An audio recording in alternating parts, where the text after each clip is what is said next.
welcome to Mildly Spiraling. I'm your host, Tracy. Happy to have you here. Hello, and welcome to Mildly Spiraling, episode 15, season 2. What's up, y'all? I just did a test because I can't even tell you the amount of times I have fucked up here, where I honestly forget to plug the microphone in I forget to plug the external mic into my laptop, and then we go to edit it, and I'm like, wait, why does this sound so bad? And I'm like, oh shit. I forgot to plug the microphone in again. So, hey, it's plugged in. I think we'll be good. So I just did a test, and I literally was like, tell me what you think of this, okay? Welcome to Mildly Spiraling. Do I sound manic, or do I sound like I have a really good voice and I should be a singer? I don't know. Like, let me know in the comments. Because I'm going nuts over here. No. I hope you had a good Memorial Day. It was raining here in New York City, but honestly that matched my mood, so whatever. I needed 2 weeks off. I was just, honestly, like, work has been absolutely insane, and then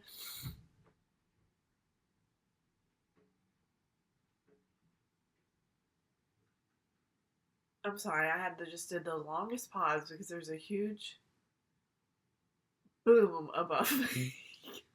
Okay. It's kind of freaked me out. Okay. So, anyway, I took a 2-week break. Work has been really crazy, so I just have had so much stuff going on at work. I am in a poetry class, and I'm absolutely loving it, but that's taking up a little bit of my time too.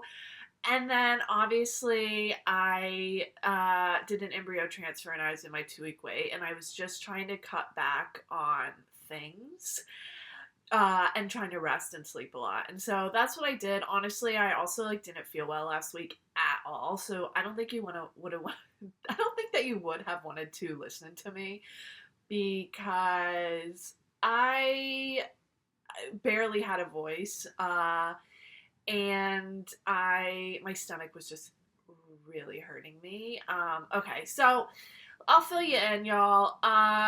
Unfortunately, this embryo did not stick. So this is my 4th embryo that hasn't stuck. 3rd embryo transfer, and honestly, it fucking sucks.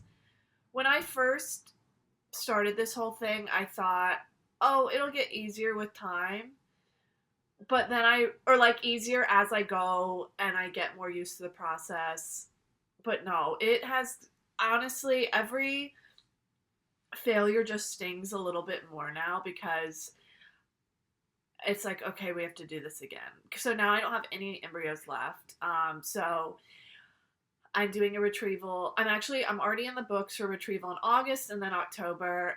And those are my last 2 that are covered with my insurance. And then honestly, I think we will have a serious conversation, and figure out where we want to go from there, because it's very exhausting and it's really hard on me, honestly. Like, this whole process, it's so easy to lose yourself, and I'm so happy that other people are talking about it more and more. Like, I see on the internet all the time, like, people opening up about it and like talking about their struggles with infertility or going through the IVF process. And honestly, every time I see it, it's just so appreciated, because it makes you feel just less alone. Because honestly, the whole process, like, even if you are with a partner, is very lonely and isolating, and that's really hard. But it's also really hard for it to not become your personality, which is like something that I've really been struggling with, because literally, like, when you were in the middle of a cycle and an embryo transfer, and I'll go into that a little bit, but when you're in the middle of a cycle, You literally are going to the doctor, if not every other day, you're going every day for blood work and an ultrasound, and then you're waiting for a phone call, and usually that phone call doesn't come until like late afternoon. So you're anxious the whole day about what they're going to say on the phone call, how you're going to proceed. Then at night, you are like basing your life around when you're going to do these injections. Sometimes you're doing injections in the morning too. Um, and so yeah, like it does just take up a lot of your life. And so in the last 7 months, three, I've had two egg retrievals, one canceled egg retrieval, so three total that were supposed to start and only two that started. And then I've done three embryo transfers and one was a double. And that's in 7 months. So it has taken a huge toll on me, honestly. And I really thought that this fourth one, I don't know why, I just thought, okay, we're doing a frozen embryo transfer, we're doing things a little bit different. I just had this feeling it was going to stick. And so, yeah, like with this transfer, I was going into the doctor almost actually every single day for about 10 days to monitor for natural ovulation. Then you do a trigger shot, just I guess to make sure that you've actually ovulated everything. And then they basically tell you when you come in for your transfer. And this was a natural cycle. So this is less intense than someone that's doing like a fully or semi-medicated cycle. I mean, they say natural, but you're still doing medication. Like I did the HCG trigger shot. And then I went on progesterone suppositories after the transfer. The doctor that did my transfer was actually, so like the clinic I go to, basically, it's not always your doctor doing the embryo transfer or the egg retrieval. It's whoever's like on staff at that day, which I mean, I'm fine with that, honestly. But the person that did the doctor that did my transfer, was the person that did my first egg retrieval. I didn't chat with him when I was doing my egg retrieval because I was, under general anesthesia, but he was very chatty. Normally, I would have been okay with that, but I have to tell you guys that I got severe food poisoning the night before my embryo transfer, and I felt so sick. I was throwing up the night before and then the morning of, and thankfully my transfer wasn't until 5 or 6 p.m., honestly. I got a Caesar wrap from this restaurant that I absolutely love, and I think that the romaine was bad, and I literally don't think I can have a Caesar wrap or a Caesar salad, maybe for the rest of my life. I'm a little sad about it, but it is now like one of those foods that I literally cannot look at. I just started eating lettuce again. Like, I was calling it the L word because I literally like couldn't even say it because it just like fucked me up so bad. But yeah, I got like really sick, so I was super nauseous. Going into the retrieval, I had been like chugging ginger ale all day, and I had just eaten saltines, and that's it. And so I went in. I was like kind of nauseous. My my pulse was really elevated, which is not usually the case. So anyway, I went in, and he was just so chatty. He's like, "What are you doing after this?" I was like, "Resting." Actually, I think I started my poetry class that night. And then he's like, "Where do you live?" Da da da. And he was like, "You can have a glass of wine after this." And I was like, "Really?" Which I did not because I didn't feel well, but that was interesting. I was a little tiny bit more relaxed with this transfer in that I had 2 matchas through the 2-week wait, and that's it. I never have alcohol. I truly don't really drink that much anymore, but I did have 2 matchas. Is that why the embryo didn't stick? I don't think so. Is the violent food poison I had and that freaking Caesar wrap the reason it didn't stick? Maybe. I don't know. I will never have a Caesar wrap again. And I'm blaming it on that. No, I honestly am gonna do.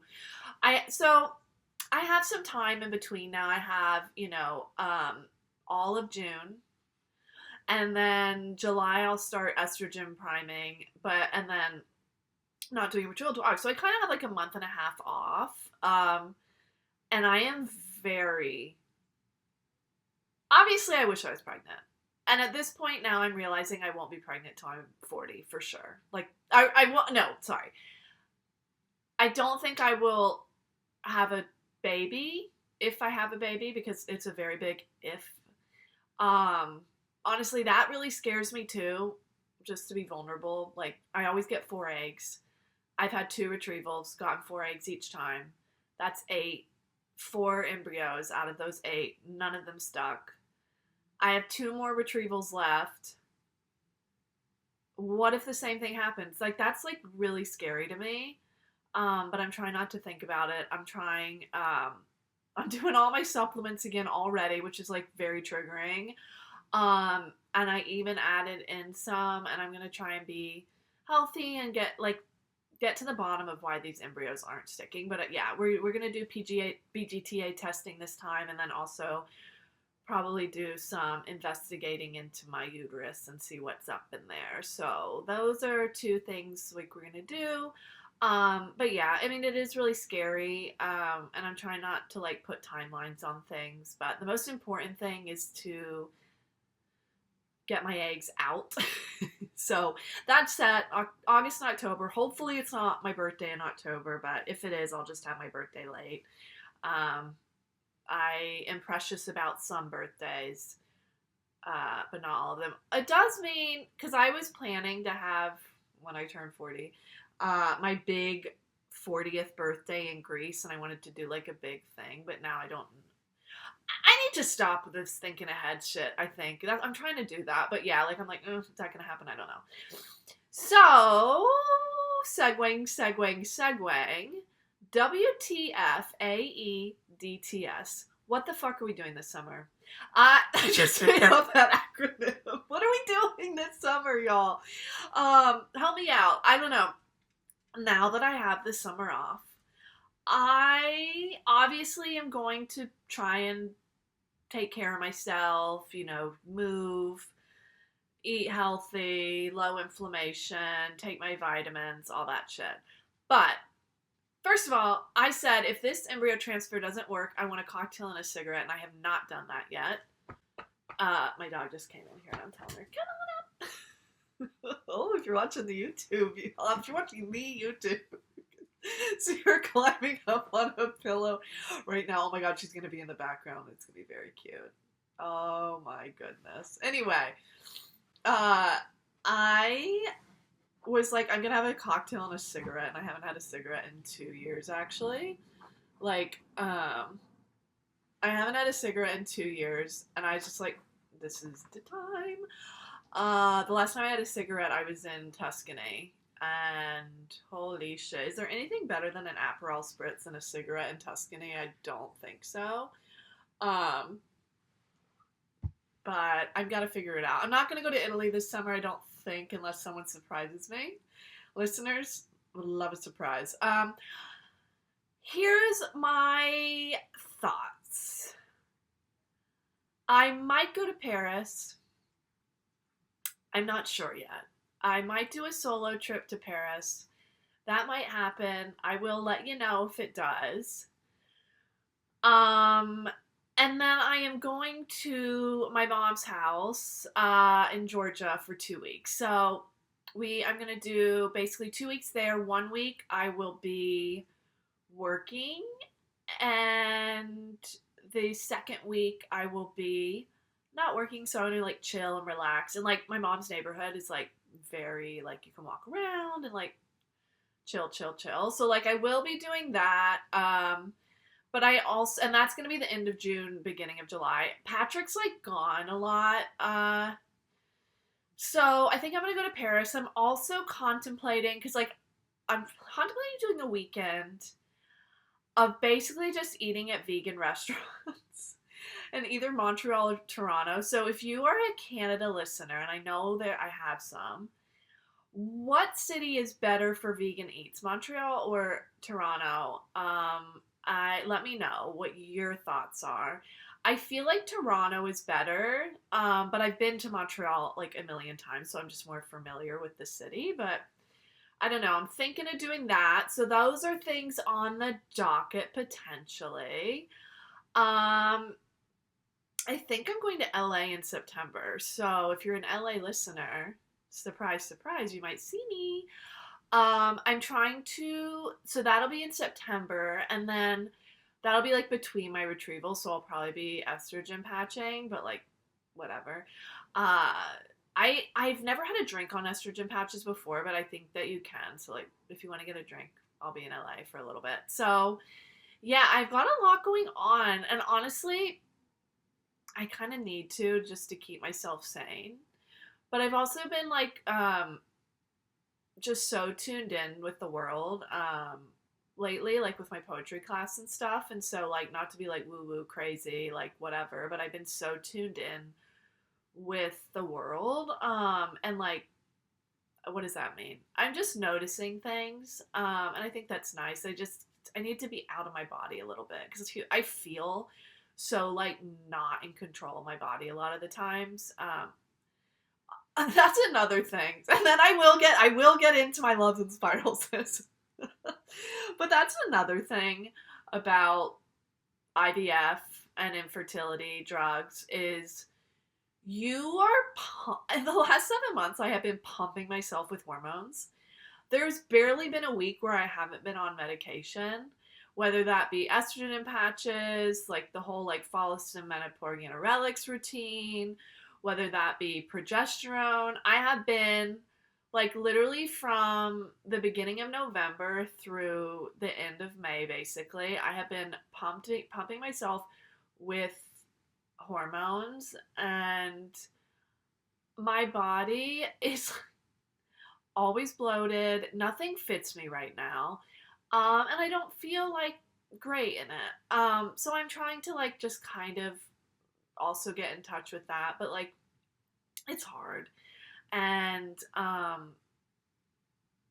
it, especially like with the summer and stuff, it's just like I don't feel like totally comfortable, but I'm trying. And that's, I don't know, it's like it's hard for me to like say this too, honestly, because I want to be like totally comfortable in my body all the time.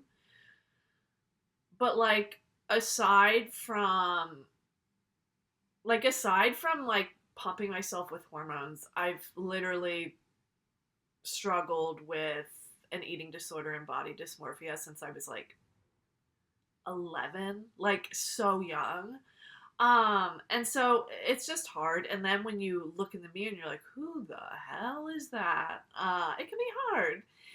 So I'm honestly like, one thing I'm doing right now is like just kind of playing with style a little bit. I'm really into like the Gap like oversized denim shirts and like wearing those with shorts and stuff. I think it looks kind of cute, and so I've been doing that a lot. But I digress. That's kind of a love, is those shirts actually. But anyway, I digress. Let's get into it. Um, Loves. Okay, I mentioned a little bit, but I'm taking a poetry class at the Poet's House in New York. And I am loving it. I don't know. I did not know how it would be. I find poetry so intimidating and difficult, and it's something that I've always loved and enjoyed reading, and like literally part of the reason I went to Smith College is because of Sylvia Plath. And actually the instructor this was so weird. I said that like as my intro in the poetry class, and she was like, oh, you went to Wellesley? And I was like, no, Smith. She's like, yeah, Wellesley. And I was like, no, Smith. And then I was just like, okay. It's one of those things where I was just like, I'm leaving it because she's so convinced that Sylvia Plath went to Wellesley. Sylvia Plath is from Wellesley, but she went to Smith. Just anyway, I have to say it. Yeah, it's so fun, and I the way this teacher's amazing. Besides that, honestly, she was the poet laureate in Rhode Island for about 7 or 8 years, and she, just the way she explains it and the way we've been going into it, and like we've been doing a lot of like reading of lyrics and things from music, and like even taking some lyrics that we like from songs, and it's been almost like it's been like so, not like, it's not easy, but it's been so like, oh, got it. It's clicking for me, if that makes sense. Like, it's clicking, and it's not as intimidating as I thought. It's just kind of putting importance on words, and you have to be so, it's, I don't know, I just love it, and I'll report back to you next week with more and more. Maybe I'll read something on here. I don't know. That I would be nervous about. I have read some things I've written in class so far. But it's a fun class. Honestly, most people in the class are over 65, and I'm kind of obsessed with that. So if you're ever interested in a poetry class, I will say I have taken a lot of classes, writing classes and different things at different places, and this is like a really, really good class. Yeah, so that's what I will say. I'm loving it. Another thing I'm loving. Okay, I'd like my hair.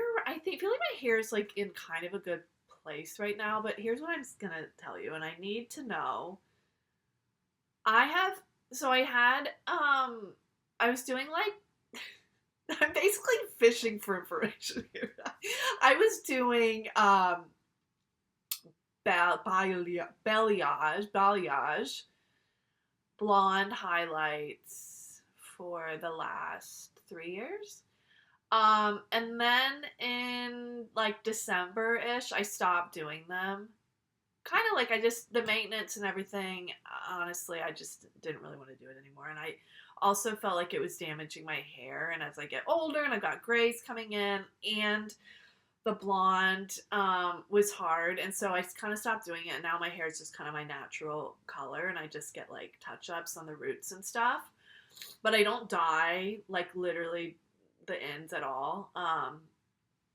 And so it's a little bit lighter on the bottoms. I don't think it's kind of like, yeah. So anyway, should I dye my hair that auburn copper color, or is it so overdone now and it wouldn't look good on me? Or am I going to run into like the maintenance thing again, and should I keep it dark? Because I feel like, oh God, and I really wish I wasn't so like impressed by not impressed. I wish I didn't take what people say so. But so many people say, oh, I love when your hair is really dark. Like, I used to dye it almost black. And then some people say, oh my God, I loved when your hair was like blondish or like really light. I'm like, okay. Well, shit. Which one's better? I don't know. But what are our thoughts if I do this like an auburny copper color? Tell me. I don't know. Let me know. Because I'm getting my hair done next week. And I probably will just do the touch, but I think after that I might do something fun, but I also might not. So I don't know. Let me know what you think. Should I do it? Should I not do it? Is it going to be too hard to go back to my natural color if I do it? Have you done it? Let me know. I don't know. I'm loving like experimenting with like style and stuff right now, and so it's kind of like just seems like something fun to do. I'm growing my bangs out. That was a mistake. No, it wasn't a mistake. I had fun with them for a little bit, but I think they're ready to go. I'm having such a hard time styling them right now, so they're out. All right, let's get into my spirals. I think I shared this a few months ago, but I joined the community garden near me. There are these gardens all around New York City that you can join and be a member, and you basically like have to commit a certain amount of time. So, and I thought, and you pay $50 too, by the way. So I thought the commitment was a lot lower than it is. And not to say that it's like huge, but basically you commit to 4 shifts, and then 4 projects, and then 4 working days. And I don't know why they break it out like that. And I'm not like talking shit or anything. I'm not naming names on what this garden is. But I honestly found it so confusing, and it might be on me too because I've been going through a lot of stuff. But the way they break it out into all these different categories, like, I thought the like projects were the same as the working days. So I just signed up for the big event things that I'm going to be doing, where it's like the block parties or whatever, and I'll work those. And then I signed up for my working days. So I get called out in a public WhatsApp, and it was like, at Tracy, you missed your working day project shift. You need to make it up on this day. And the day was literally 2 days after my embryo transfer. And I was like, well, what are we going to be doing? I can't lift anything. Also, what the hell is a working shift or whatever it was? Because I had no clue. No one had ever told me. Or I misread it. I don't know. And they were like, we are going to be lifting barrels and doing this. I was like, I can't do that. And they were like, well, when can you come? I mean, and it was like all public too. And this is the third time I've been called out. I had been called out before for not signing up for shifts right. And then I had been called out another time for,